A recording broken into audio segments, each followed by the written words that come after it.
जय सिया राम।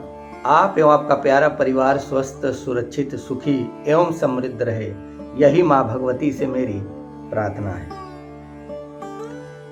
देव कृपा तंत्र YouTube वीडियो चैनल में एक बार फिर से आप सभी का मैं स्वागत करता हूं।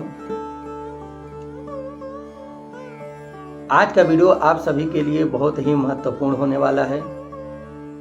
जानकारी के लिए मैं आपको बता दूं कि 3 बिंदुओं पर मैं आप सभी से चर्चा करूंगा जो तंत्र से संबंधित होगा। पहला है कि तंत्र होता कैसे है, तंत्र किया कैसे जाता है, और तीसरा है कि तंत्र काटा कैसे जाता है। आप बहुत जगह घूम लिए, बहुत परेशान हो लिए, बहुत इधर उधर आप जा लिए, बहुत पैसा आपने फूंक लिया, एक तांत्रिकों अघोरियों के पास आप हो आए, फिर भी आपका काम नहीं हुआ। खैर, यह बात की है। पहला कि तंत्र होता कैसे है, इसमें पहला स्टेप ये है कि जाने अनजाने में किसी वस्तु को, किसी चीज को लांग देना। जैसे कि आप अक्सर देखते होंगे, जब सुबह आप घर से निकलते हैं तो तिराहे चौराहे पर या दुकानों के सामने में नींबू और मिर्च पड़ा रहता है। यह नींबू और मिर्च अपने दुकान का शरीर पर से, ऐसे बहुत सारी वस्तुएं होती हैं, उसमें उतार करके लौंग होता है, नींबू होता है, मिर्च होता है, कपूर भी पड़े होते हैं, सिंदूर पड़ा रहता है। बहुत जगह देहातों में मैं ये भी देखता हूँ कि उसमें पूरा सामान होता है श्रृंगार का, चूड़ी, बिंदी, काजल, ये सब चीज़ों का भी उसमें प्रयोग होता है। तो आप अक्सर देखते होंगे कि जब आप घर से निकलते हैं तो ये सब चीज़ें आपको रोड पे मिल जाती हैं। जाने अनजाने में हम उसको लांग देते हैं, हमारे ऊपर वह शक्ति हमारे ऊपर चढ़ जाती है। दूसरा है कि कहीं गलती से भी हम देव स्थान पर किसी वृक्ष के नीचे पेशाब कर देते हैं। जो भी अदृश्य रूप में वहां शक्तियां विराजमान होती हैं, वह क्रोधित होकर के हमारे ऊपर चढ़ जाती है। यह पहला है। इसके माध्यम से होता बहुत शुरुआती दौर में इसका लक्षण बहुत कम, धीरे धीरे बढ़ जाता है। शुरू में व्यक्ति इग्नोर करता है, एक समय आने के बाद से वह हमारे ऊपर बहुत ज्यादा हावी हो जाता है। कई साल हो जाते हैं तब। पेट में दर्द होना, सर भारी भारी रहना, शरीर में अकड़न होना, सपने आना, ये सब चीजों से सामना होता है। यह तो पहला सब्जेक्ट है, यह पहली बात है। दूसरा कि तंत्र किया कैसे जाता है, तो तंत्र आप भी जानते हैं कि तंत्र तांत्रिक के द्वारा किया जाता है। पैसे के लोभ में तांत्रिक यह कार्य को अंजाम देते हैं।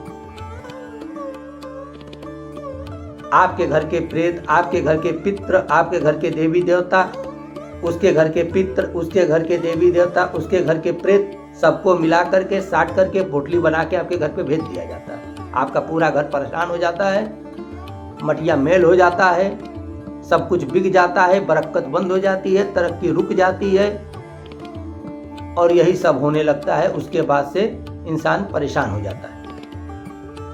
यह है दूसरा सब्जेक्ट। अब इसी में एक तीसरा भी ले लीजिए। तो तीसरा यह है कि कुल देवी देवता के माध्यम से भी तंत्र होता है। अब ये कुल देवी देवता कैसे स्वयं के करने लग गए, तो स्वयं के कुल देवी देवता ऐसे करने लग गए कि आप मान के चलिए, आपके बड़े बुजुर्ग लोग घर पे रहते थे, बचपन में आप भी घर पे रहे होंगे, या 1-2 पीढ़ी के पहले रहते होंगे, 1-2 पीढ़ी के बाद से आप शहर में चले गए।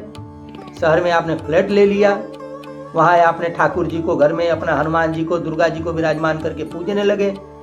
आप पूर्वजों से पूछे नहीं कि मेरे घर के देवी देवता कौन है। घर का सारा सामान, सब पूरे लोग, पूरी वस्तुएं उठा करके तो आप शहर चले गए, लेकिन अपने देवी देवता को उसी घर में, वहीं पर, उसी स्थान पर छोड़ दिए। फिर नतीजा क्या निकला? 1-2 पीढ़ी, 3 पीढ़ी के बाद आप परेशान। क्यों परेशान? क्योंकि वही देवी देवता जो आपके पूर्वज पूजते थे, जो लाए थे, जो अपने घर पर स्थापित किए थे, वह मुंह से कुछ वचन दिए थे।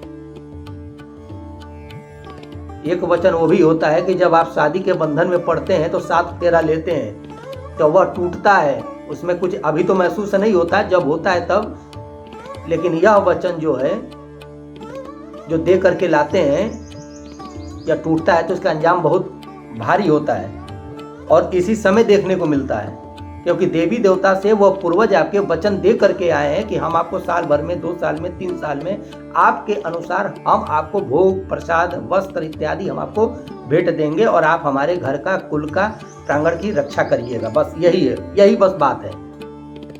नोट बरसाने की डीलिंग नहीं हुई है कि नोट बरसाना उन्होंने बंद कर दिया और आप भूल गए। जो जुबान इतने की है रक्षा करने की, घर से संबंधित, आप भूल गए क्योंकि आप शहर चले गए, नए मॉडर्न जमाना में आ गए और साल, 2 साल, 3 साल, 4 साल, 10 साल, एक पीढ़ी इंतजार करते करते वह कुपित हो गए। अड़ोस पड़ोस के लोग जो आपसे ईर्ष्या करते थे उस समय, वह लोग आपके घर के देवी देवता को मना करके, भोग प्रसाद दे करके, खिला करके अपना प्रेत आपके घर में डाल देते हैं और कह देते हैं जहां पर है जाओ बरस पड़ो। यह न चाहते हुए भी आपके घर के कुल देवी देवता आपको परेशान करते हैं। इनकी इच्छा नहीं होती है करने की, लेकिन करे तो करे क्या। आप जब किसी को खाना नहीं देंगे तो फिर वही हाल होगा, फिर वही होता है। लास्ट में कहते हैं बेटा जैसे हम भूखे मर रहे हैं, अब तुमको भी ऐसे देखो कूट कूट के हम कैसे परेशान करते हैं। फिर आपके ऊपर परेशानी आ जाती है, गृह कलेश इतना बढ़ जाता है, उसके बाद से तनाव से इतने डिप्रेशन में पड़ जाते हैं धीरे धीरे। उसके बाद से आप तांत्रिक, मुल्ला, मौलवी, दुनिया भर के पंडित पुजारी लोगों के पास चले जाते हैं। फिर आपको वो धीरे धीरे पैसा चूसते रहते हैं, क्योंकि वो काम आपका करते ही नहीं।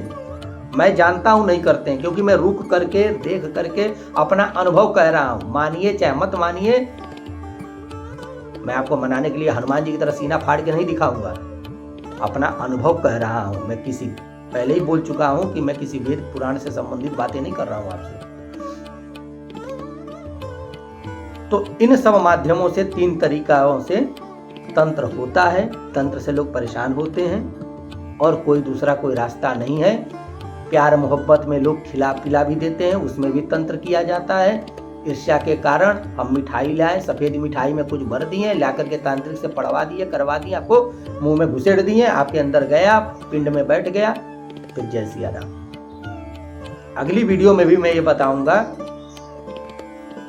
कि भूत प्रेत लगते कैसे हैं, उसके बाद ये बैठते कहाँ हैं, फिर ये करते क्या हैं, और उसके आगे के भी एपिसोड में ये बताऊंगा कि ताबीज और झाड़ फूक के नाम पर आप भी कैसे बर्बाद हो जाते हैं, क्या यह कार्य करती है। इन्हीं सब बिंदुओं पर मैं चर्चा करूंगा। तो अब तक के लिए